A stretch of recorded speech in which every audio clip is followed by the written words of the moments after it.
Thanks for listening to the Media People Podcast, lively and insightful chats with the people who power the media industry. I'm your host, Victor Genova. For more episodes, you can go to mediapeople.ca or subscribe wherever you get podcasts. Views expressed by participants are personal. Starting a media company used to be an expensive and bureaucratic endeavor. It usually required buckets of money, a team of lawyers, and even a CRTC license if you were looking to break into television or radio.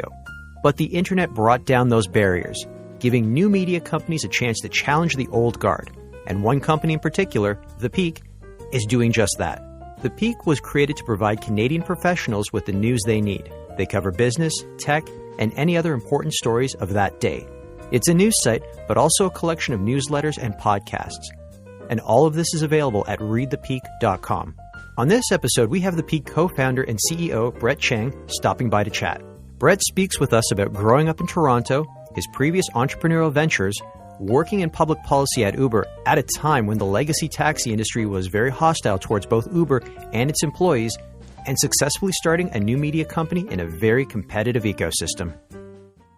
So The Peak is a new Canadian media brand, and really what we're trying to do is make business news fast, fun, accessible, but most importantly, actually enjoyable to read and listen to. We've got our main publication, which is our daily newsletter that goes out to about 110,000 Canadians.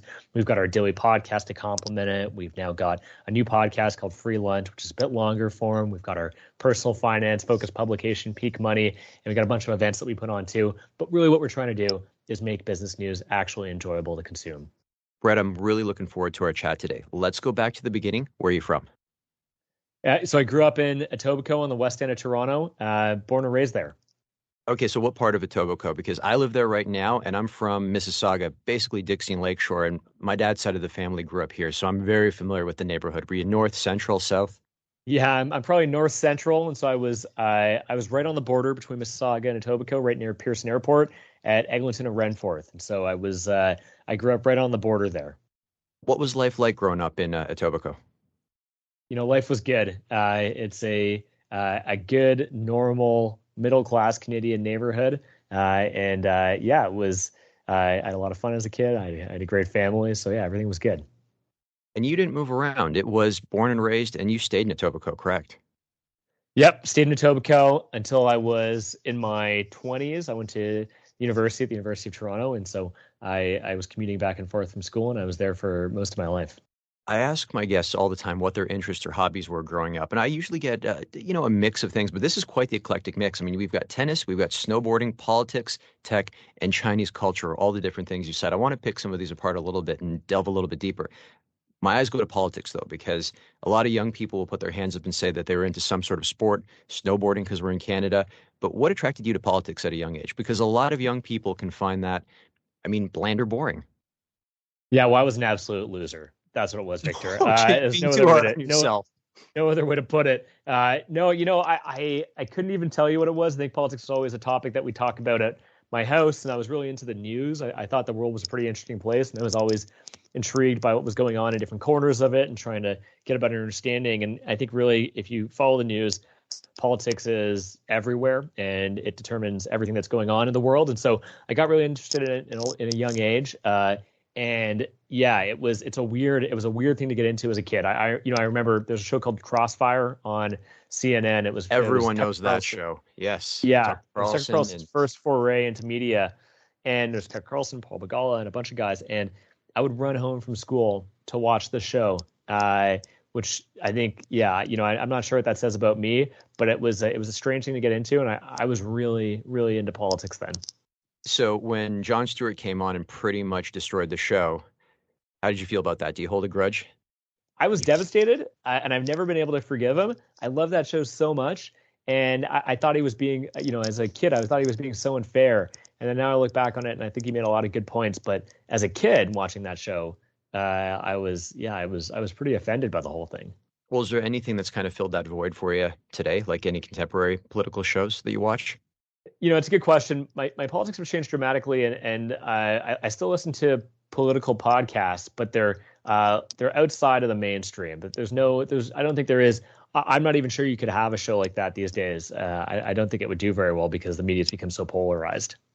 I don't think you could get two people that disagree like that in the same room consistently. Like, I think you could do a one-off, but I don't think you'd be able to, like you said, have it happen on a daily. Because Crossfire was what, 4 or 5 days a week? Yeah, it was a lot. And yeah, I just don't, I think the media, it's just everybody's picked a side now, and there's not a lot of room in that middle. And I think they just found that there's no audience for it. People want one perspective or another perspective, and that's kind of where we've ended up. I had a professor back in 2002 who warned us. It was a communications class. He said, I'm sure all of you guys read only the things that reinforce your beliefs, only the things that you're attracted to. And he warned us that we get stuck in our own echo chambers and that it would create this sort of like polar. We looked at that and said, no, we just want to listen to and watch what we like. But he couldn't have been more spot on. Yeah, absolutely. Look, I still feel that way today, in that I, by and large, read content that I agree with, or at least I'm not informed enough about to make an opinion. And then once I make an opinion, I probably sway back into things that I'm comfortable with. You also cite Chinese culture as being one of your interests or hobbies growing up. So what was it about Chinese culture? Is it safe to assume that you're Chinese Canadian?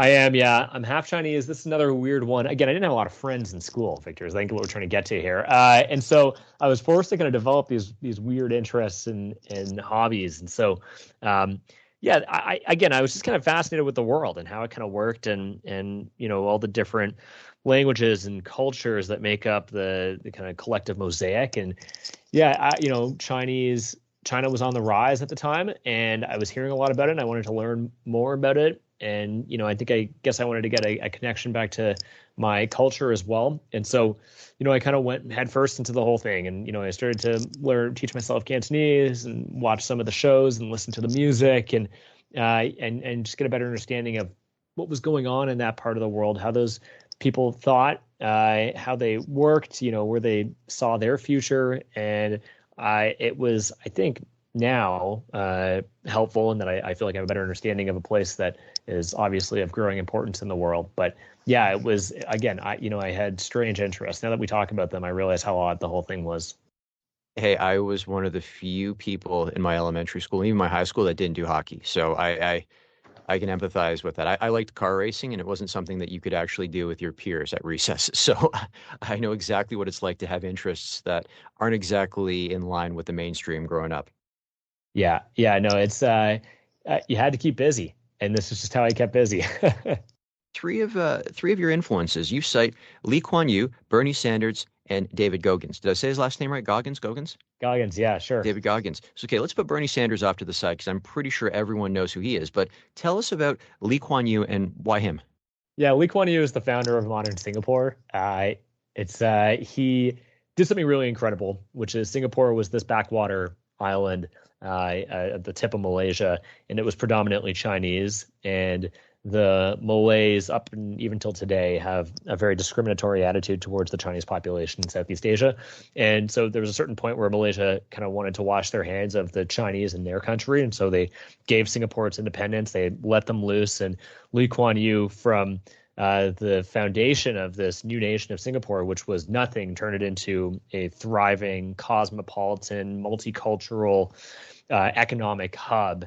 And the way he did that was really staying true to first principles of building a society, being innovative, being thoughtful about where he took the country strategically, and then employing a hell of a lot of leadership to keep people on side and to really make this thing the peaceful place it is today. If you look back to Singapore and its origins, it was extremely divided. There were Chinese people, and there were Indians, and there were Malays, and everybody hated each other, and there was ethnic violence. And to create something which is much more cohesive and multicultural, I think is really important and inspiring. And just the fact that he made that his life's project and did it over 10, 20, 30 years and really put that on himself, I think is really inspirational. And there's a lot that we can learn from that and doing the really hard things that can be applied to a lot else in the world. Let's go next to David Goggins. David Goggins is a new inspiration for me. Look, I think he wrote this book that I think everyone should read, and basically tells the story about how he had a really tough life. He was abused as a kid, growing up in Buffalo, New York. He didn't really have a lot of prospects available to him. He moved to a town that was always flirting with white supremacy. And as an African-American kid in that town, he had a lot of trouble. He got into a lot of trouble. And, he wanted to find a way out of that. And his way out was by enlisting in the U.S. military, ultimately passing Navy SEALs training and doing the Army Ranger program, which is the SEALs equivalent in the U.S. Army. And then he just kept on pushing. He became an ultra long distance runner, and he broke the record for the most pull-ups.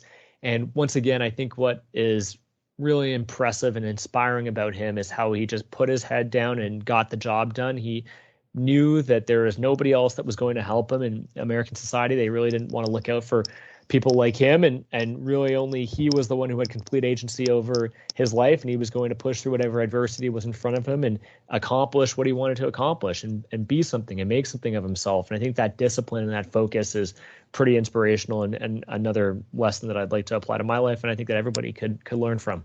Well, I'm seeing parallels between them all because they were independent individuals who basically had a vision and ran with it. And you could say that too about Bernie Sanders. Like, in a country where it's really only two parties, there's no room for a third, even though there really is a lot of room for a third. He's been pushing it as an independent, even though we could say, or to say in air quotes, Democrat when it comes to running for president. But why is Bernie Sanders on that list? Bernie Sanders is by far and away my biggest inspiration in life. This is a man who has been, in my opinion, so consistently right over the course of his life, whether it was when he was getting arrested for opposing busing in Chicago of African-American students. He has always been on the right side of history, and to hold some of those positions that he's held, whether it was marching in a pride parade in the 80s, or, pushing for things like Medicare for all, which would make America, genuinely more fair and a better place to live for so many people, that the consistency around all of that, his courage to hold these positions, especially when, in many cases, the culture and the general population were so opposed to him, and his colleagues and his peers were so opposed to them, I think is so brave.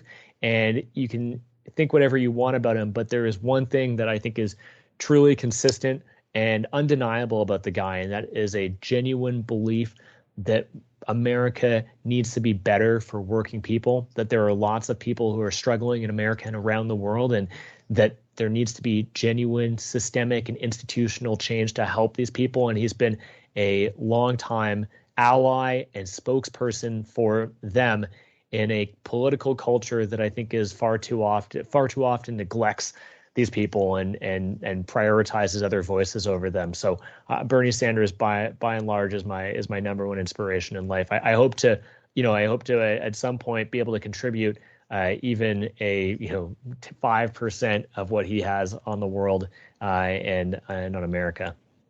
Consistency is key. Someone I like to compare him to, just not in terms of political values or ideology, is former Congressman Dr. Ron Paul.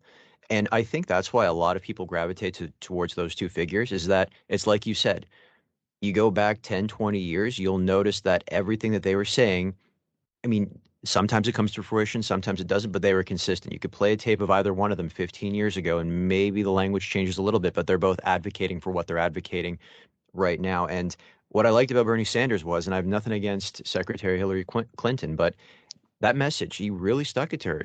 They were expecting her to steamroll the other candidates. What was it, 6 years ago? Yeah, about 6 years ago. Or actually even longer than that, because primary season starts before the election.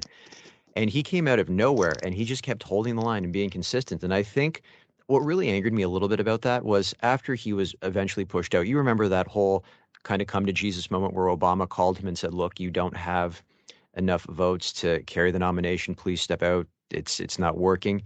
You kind of hoped Hillary Clinton would have picked up his talking points, and she didn't. And then Trump didn't do anything that he would say he'd follow through on for the so-called flyover states, and he kind of rode those talking points to a win. Do you read any of the readings by, I always mess up his last name, Matt Taibbi?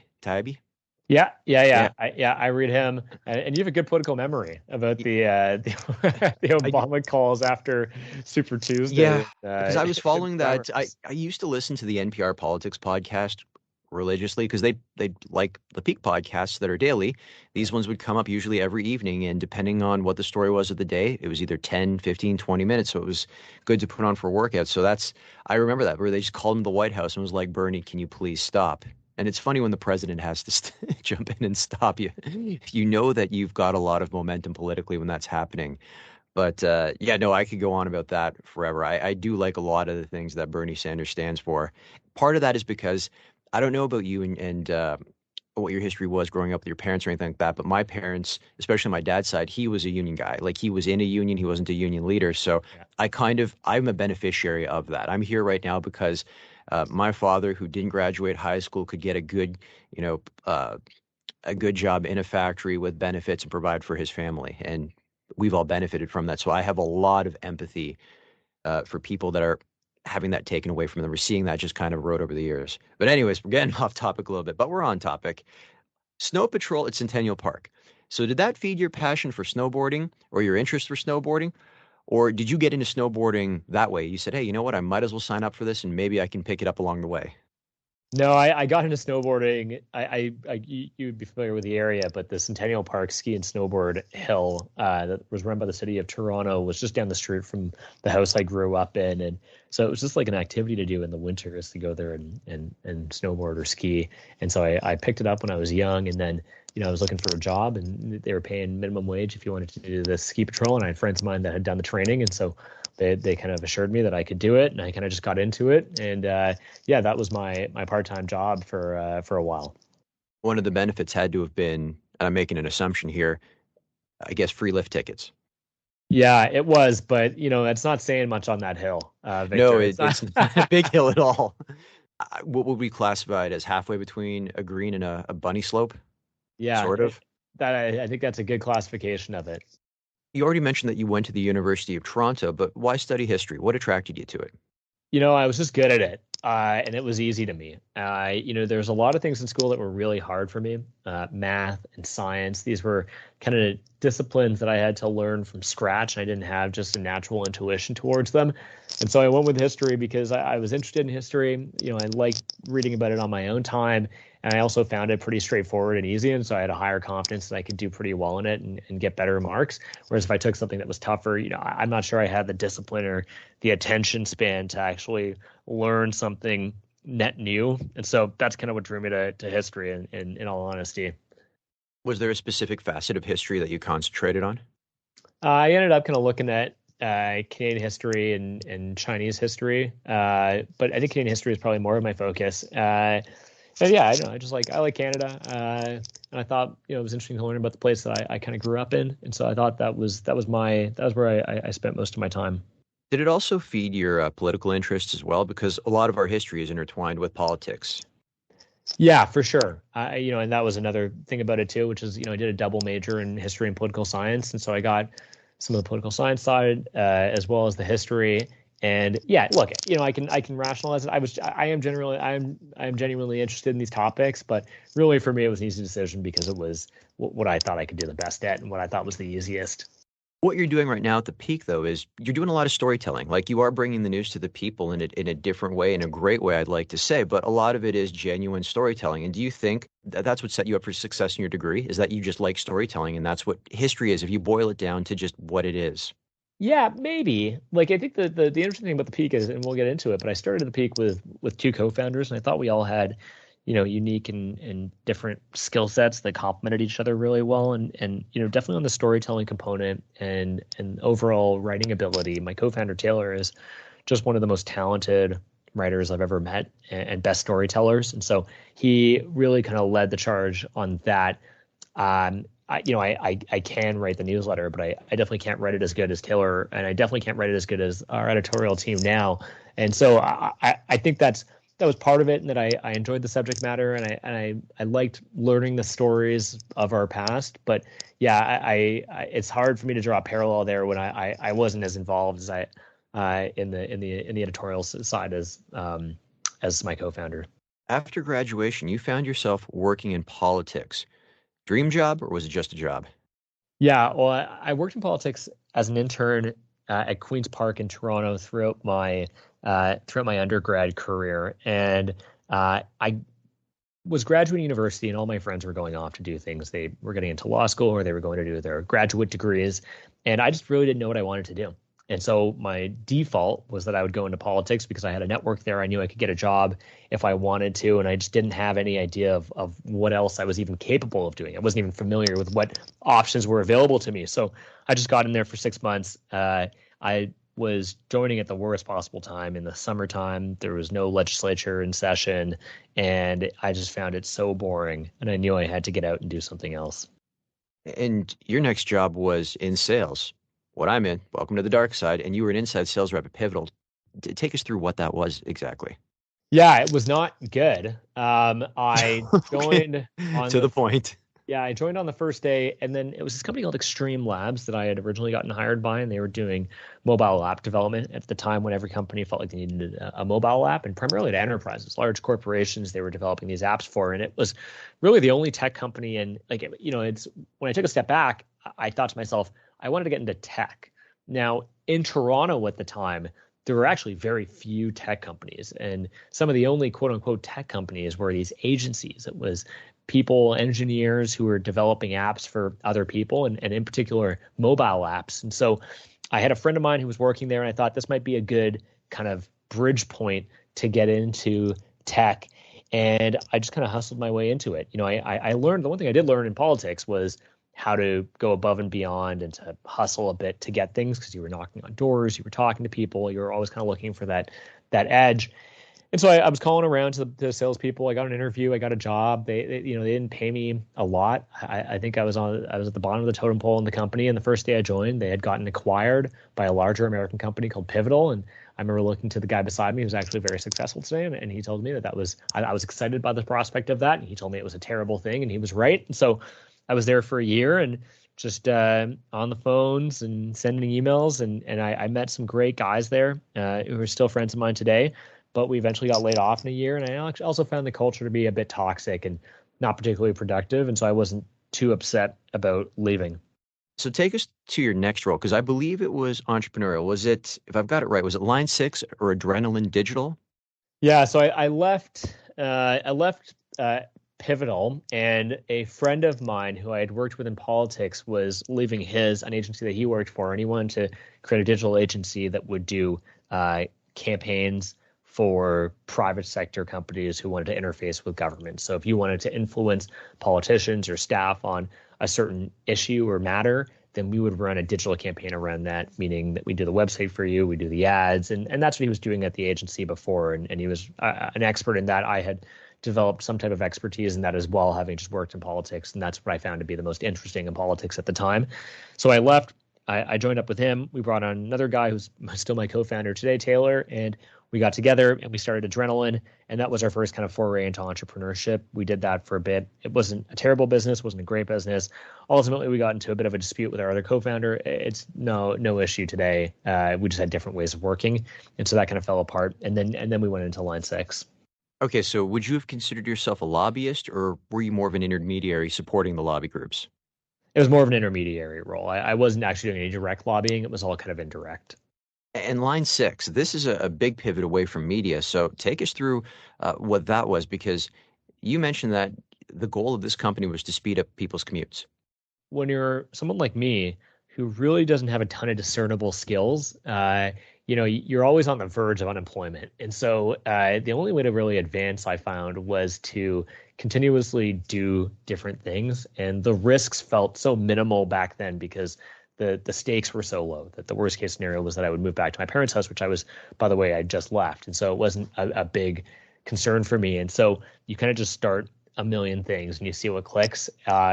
Myself and Taylor, we were riding the streetcar one day and we noticed that it was always packed in the morning on King Street, and there was always a big line for people to get on. They had smaller streetcars at the time and they just couldn't meet the capacity of these growing communities like Liberty Village. And we saw there was a company in San Francisco and Boston that was doing these pop-up bus routes to help people get places, and they were kind of building technology around it to make it easy for people to book tickets on it and have extras like coffee at the stops and whatever. And so we thought we could do that from Liberty Village to Union Station. And so we called around to some bus companies. We booked a bus for a week. We started to stand on street corners and hand out flyers in Liberty Village. And, then we saw, somebody was an AM 640 radio producer. They wanted us to go on the radio. Other people heard that radio hit what we did. And we just got a ton of media around this thing. And so we ran it for a few weeks, which was really intense. And we got a ton of media. And eventually we figured out two things, which is one, the economics were terrible. We just couldn't make the numbers work. And so two, we were young, so we didn't even know how to raise money, even conceptually. And three, there was some, we were operating in very much a regulatory gray area, if not a legal area. And so we decided to shut the whole thing down. This venture actually led to you landing at Uber. So you were in marketing there. When you started at Uber, how new were they to the Canadian market? Were people aware of what Uber was and the problem that they were trying to solve, or was it still really in its infancy up here?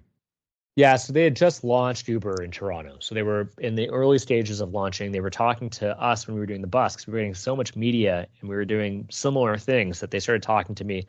And then when I wanted to move on from Line 6, I emailed the general manager, this guy named Ian Black, and he hired me, gave me a job, took a chance on me. I remember my first week, they were expanding to southwestern Ontario. So Kitchener, Waterloo, Hamilton, London, these places. And that was their big push. But it was very new. And it was exciting to be a part of something that early. I think Torontonians had just been learning about what Uber was trying to accomplish. They were still very much in a regulatory gray area, although they had more certainty because there were certain legal decisions in the courts that gave them greater license to operate. But yeah, it was very early.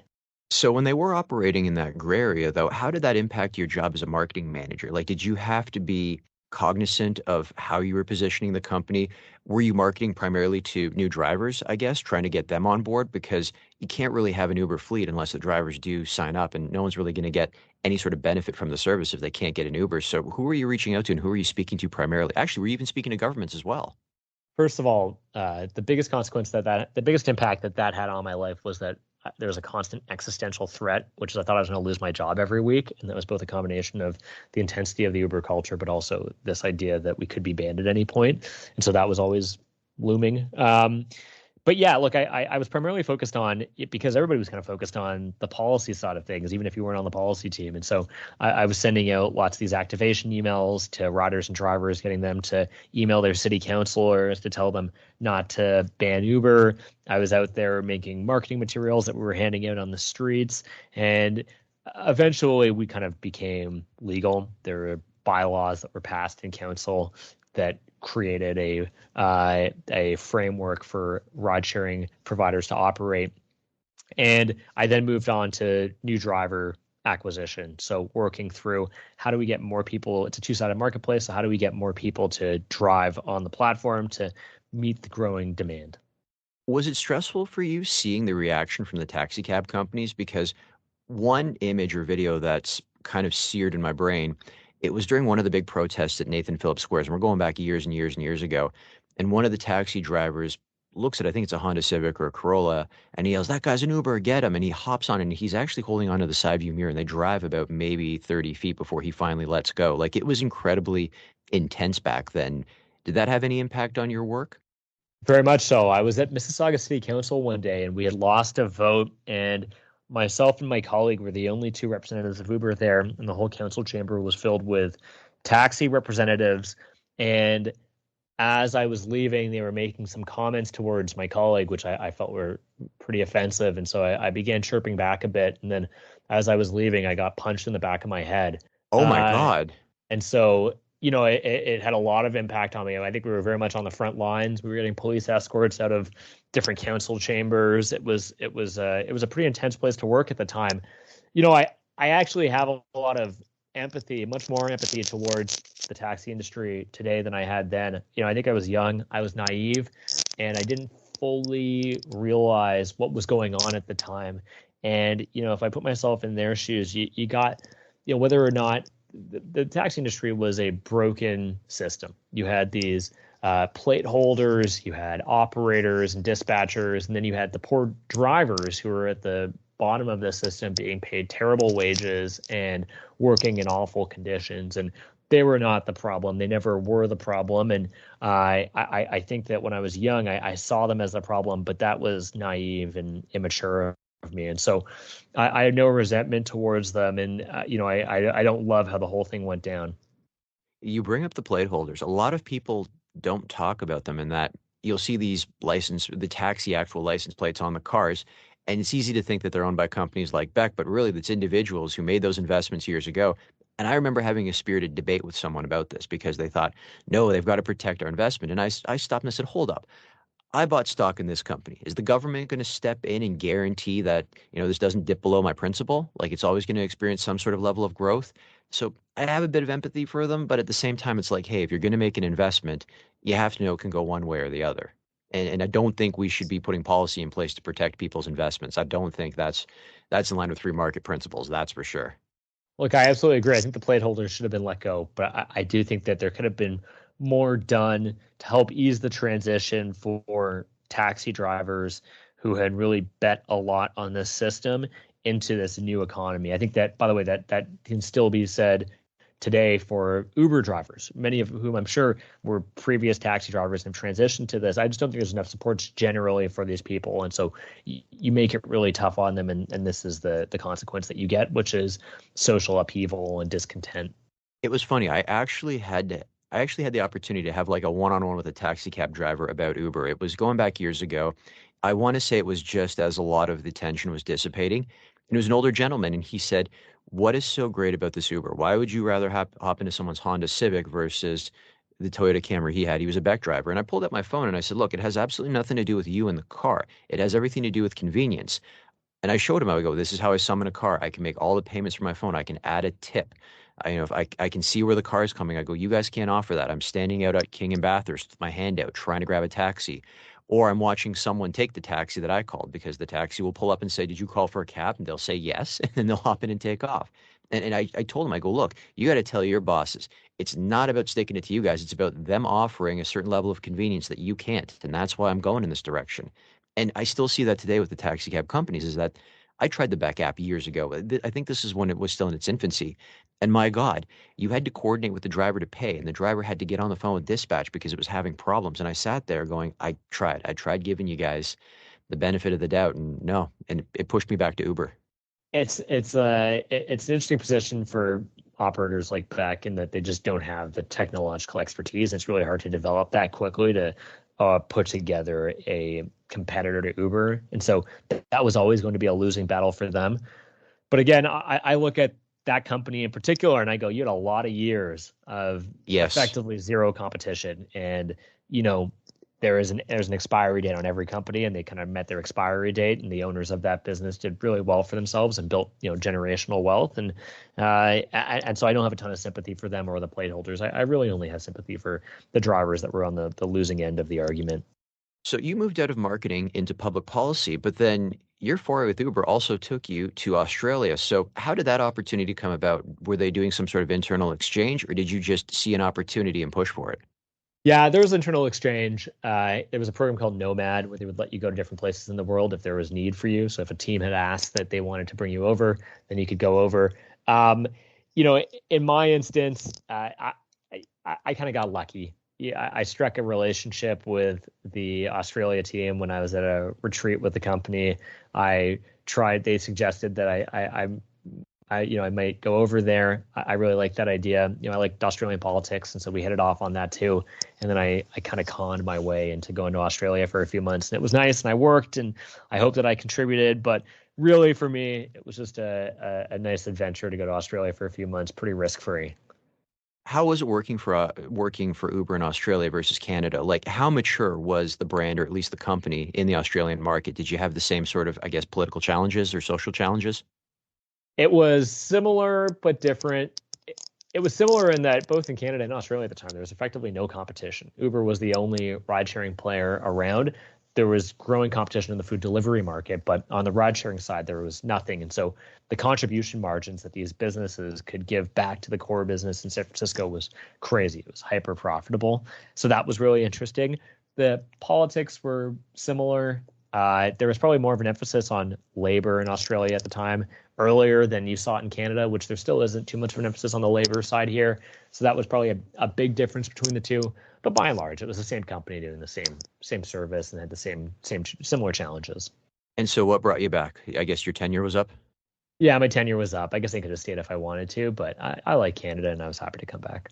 Did you have any culture shock, though, when you landed in Australia, apart from the fact that they drive on the left-hand side?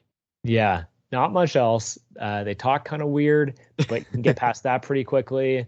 And, there were times I would be in downtown Sydney and I'd look around and it would feel like I was in maybe LA, like I was only a few hours away from home. That's how similar it felt. Of course, you are not, but it's quite a similar place. It's a beautiful country. They got great beaches, which is really the highlight of it. And I loved living there, and it was so easy. It was truly the easiest place I could have asked for to live for a bit. But in the end, it's so far and so remote that I think it's hard to live there unless you're from there. Did you get into the local sport, like Aussie rules football? Did you take up cricket? No, I was still watching hockey. Like I was only there. I was there for so few. I was only there for a few months, and because of that, you were in this weird place where you couldn't really make an effort to do more and to meet people and to get involved in different stuff because you knew that you were going to leave at a certain point. If I was there for a bit longer, I might have gotten more involved, but it was that weird 3-month period that made it tough. What about the working culture at Uber Australia versus Toronto? Was it far more fast-paced? Was it a lot more relaxed? Did you see any sort of cultural differences in that way? It's pretty similar to me. Uber did a really good job at hiring the same type of person around the world, which was ex-management consultants that wanted to transition into tech. And so the working culture was very similar no matter where you went. I'm sure people would. It's probably the biggest observation, the biggest difference, and this is probably true not just for Uber, but for any company between Australia and probably the UK and here, is that they just have more of a drinking culture.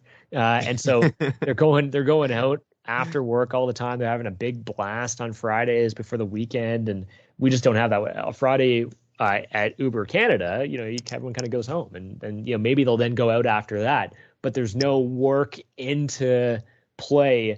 There's a gap in between there, and so that I thought was kind of interesting. After departing Uber, you jumped into the cannabis industry as an investor. So what attracted you to the industry overall? Was it because it was fresh, new, a lot of money was coming in, a lot of opportunity for growth in a number of directions? Basically, I was, again, very naive about the whole thing. I just didn't know a lot about business. I was kind of learning about business as I learned about operations at Uber. I didn't really know anything about investing. What happened was that we did know about politics. And so when Justin Trudeau won, we looked at the platform and we're like, what's the one opportunity here in business that we could identify early? And cannabis was it. He had promised he was going to legalize cannabis, and all indicators pointed to the fact that he was going to do that. And so I got out there and we thought to ourselves, how can we get involved in this industry? And so we started hosting monthly meetups in Toronto where we would just get different players together, whether it was the big companies like Canopy and Afria or entrepreneurs that wanted to get involved in the space. They'd come out to our meetups and they would hear from experts in the field, and we grew those meetups pretty quickly. At the height of it, we were getting hundreds of people out to these monthly events. There was so much interest in it. There were so many people that were moving into the industry. It was a really exciting place to be. We wanted to capture some of the upside of that, so we thought, let's go raise a fund. That was a great idea in 2017, and sequentially a terrible idea every year after that. And so the whole thing was kind of a bust, but I thought we had an interesting idea, which is that we would find early stage companies, we would put them through an accelerator program, we would offer them some capital as well, help them grow and start their businesses, and then we'd be able to do follow-on investing as they got bigger. But I think we just underestimated how few entrepreneurial opportunities there could be in such a highly regulated space. Were you focusing more on, say, the retailers or on I guess you could say, the growers or the manufacturers? Not the growers or the manufacturers. At the time, the big thing was brand. There was a lot of interest in how do you create a white label brand that you put on these different products, and can you build that brand? But the regulations were so strict in the end that there was really no way to do that. And even today, if you walk into a dispensary, it is impossible to differentiate product. There's no advertising. You can't talk about the product. And so you really just have to rely on the bud tender to kind of guide you, or you have a personal preference of a product that you've tried before and liked. Did anything change for you when Doug Ford, I think it was 1 year after it had been legalized, did away with, or he didn't do away with it, but he did away with, what was it, the dispensary or the retail licenses? Like it was the lottery he did away with, if I remember correctly, and you could still get a retail license. You just had to apply for it and do the paperwork. There wasn't an element of luck. At that point, we were long gone from the whole thing. It just didn't make sense anymore. It's kind of like the taxi licenses, because I'd known one individual who actually won that lottery, and I think he's got a very, very, very strong business that he's built. But I have to imagine it would have been easier for him, and far less paperwork and fewer lawyer fees or legal fees, if he didn't have to go through the whole lottery process and maybe waited it out another year or two.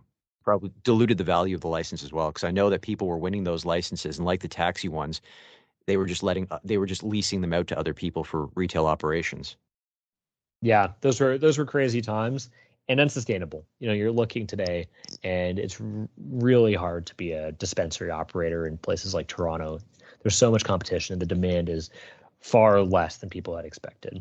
Well, I can tell you during the pandemic in Etobicoke, where I am, which is basically like Queensway and Islington, Queensway and Kipling, Yeah. a lot of them opened up in the last year and a half. And I've been saying to my wife, I wonder how many of them are going to be around a year from now, especially with the way the economy's going. I'm sure not many. Okay, so Brett, this brings us full circle. Let's go back to the peak. So first and foremost, where did the idea come from?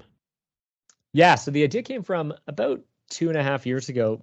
It was the pandemic, and me and my two co-founders, we were kind of looking around after we had done Leap Forward, trying to figure out what to do next. And the one thing that we noticed is that a lot of our friends and colleagues and family were reading publications like these newsletters in the US, Morning Brew, The Hustle, and The Skim, and we just couldn't find at that time anybody who was creating content in that same format and tone and voice. So we thought, let's make a go at it. We listened to every podcast that the founders of those publications did, and we tried to put together a playbook through learning from them that we could recreate in Canada. And fortunately, we thought that we all had the skills to kind of make this work. Taylor was good at the writing and the technical stuff. I think Alex and I are good at operations and sales. And so we could kind of put the whole package together.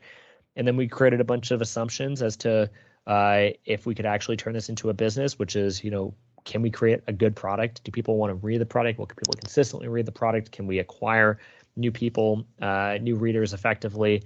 Can we sell ads and all of that? And as we kind of went through those assumptions and began to validate them, we had increasing confidence in the business. What does the typical workday look like for someone at the peak? And I ask this question simply because a lot of your content is delivered early in the morning. So I have to imagine that, because I think I get the Peak Daily. I think I get your newsletter, I think at about 6:15 in the morning. And so that has to have been curated and created hours before that. So do you guys typically start the night before for the day? So your day might end a little bit earlier than everyone else's, maybe mid-afternoon, but you're getting ready to start again maybe 8 hours later? We usually write the newsletter the day before. I think what we take a lot of pride in is our operational excellence. What we try to do is create better content, more content, cheaper, faster than everybody else. And so we put a lot of rigor to a process to create this product every day. And that includes our editorial team doing story selection, deciding which stories we're going to include in the newsletter, assigning those stories, creating drafts, having edits in, uploading that into the actual email sending provider, and sending out a test and scheduling it. And all of that is kind of documented on a dashboard of ours. We track everything. And so, yeah, we put a lot of rigor around that process to make sure that we can do that, because you're right, it is a lot of content, and we really don't want people working outside the hours of 9 to 5. And so we try to keep it as tight as possible. What about the podcasts? Because you've got the Peak Daily and then you've got Free Lunch. When are you guys typically recording those? Because those go live pretty early in the day as well, too. Yeah, the Peak Daily is recorded around 3 to 3:30, and what we usually do is repurpose the newsletter stories and just kind of make it a bit more conversational, and then Jay and I will get together and record it.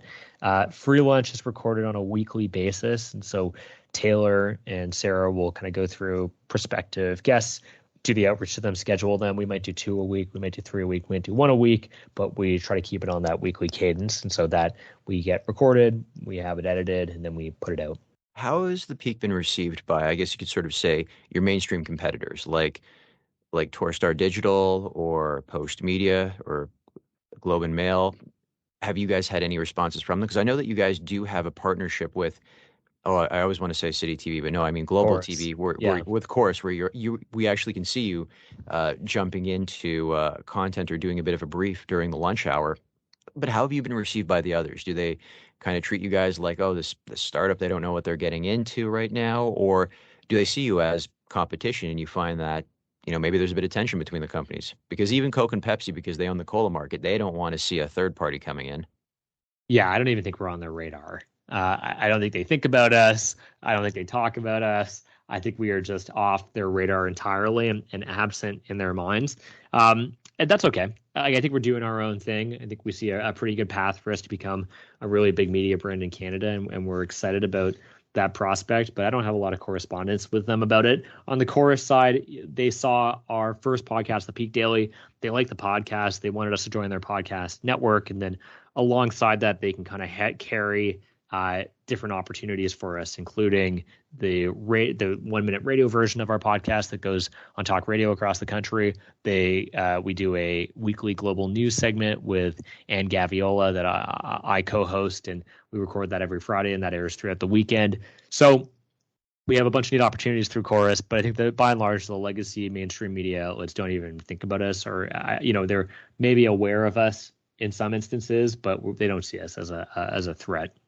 I might be asking to take a peek into the future, and if you got to keep your cards close to your chest, that's okay. But if we could call this version 1.0 of the Peak, or maybe version 2.0, because it started as the newsletter and it's grown so much, but what would the next iteration of the brand look like? I think the Canadian media landscape is really exciting right now.